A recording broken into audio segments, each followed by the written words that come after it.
السلام عليكم ورحمة الله وبركاته. اللهم صل وسلم على سيدنا محمد عليه أفضل الصلاة والسلام. اليوم راح نعمل معكم طاجين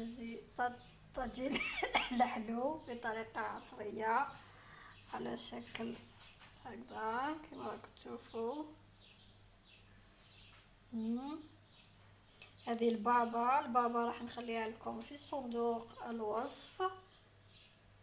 عملتها بالبابا. ما تنساوش الأحباب تعملونا اشتراك وجام وبرتاش. شكرا على التشجيع، شكرا كل الأحباب. روحوا مباشرة للوصفة والمقادير.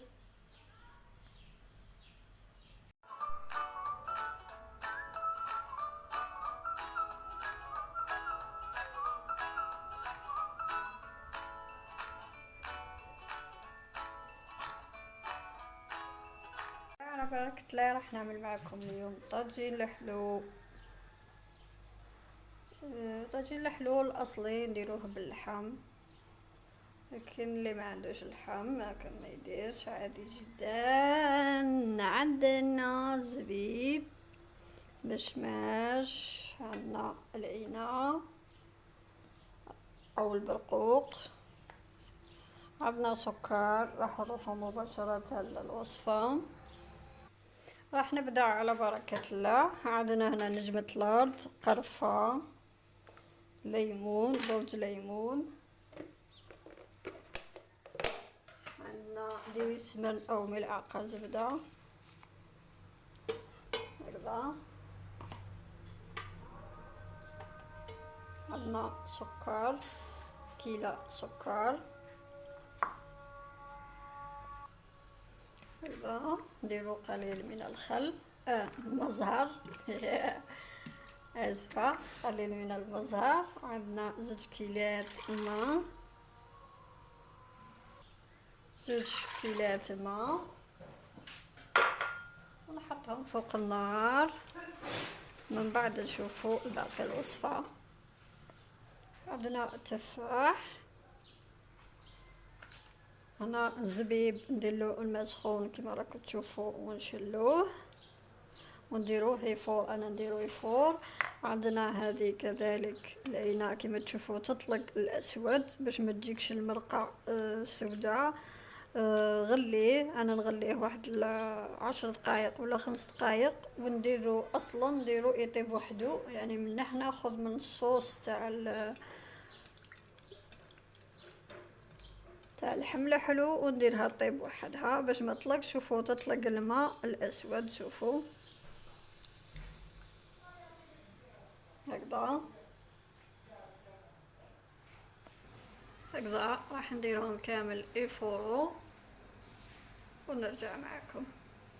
الله حملة حلو. راح ندير كل هذوك اللي فورتهم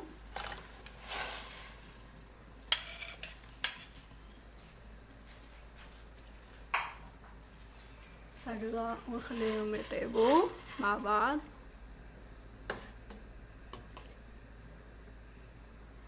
اما العينة اللي قلت لكم ها هي درتها وحدها على الصوص، نفس الصوص. شوفوا تطلق اللون، وانا منحبش كي تطلق لي هذا اللون. راح نخليها طيب مع بعض هكذا ونخليها طيب. من بعد نرجع معكم. طاجين الحلو،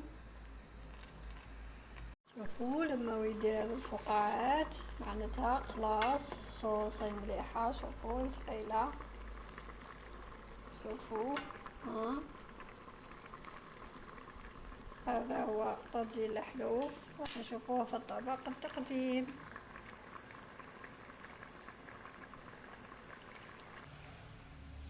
هذا هو طاجين الحلو، طريقة عصرية ان شاء الله يعجبكم وتجربوه الاحباب. ما تنساوش تعملونا اشتراك وجام وبرطاج باش يوصلكم كل يوم جديد من عند ليلى.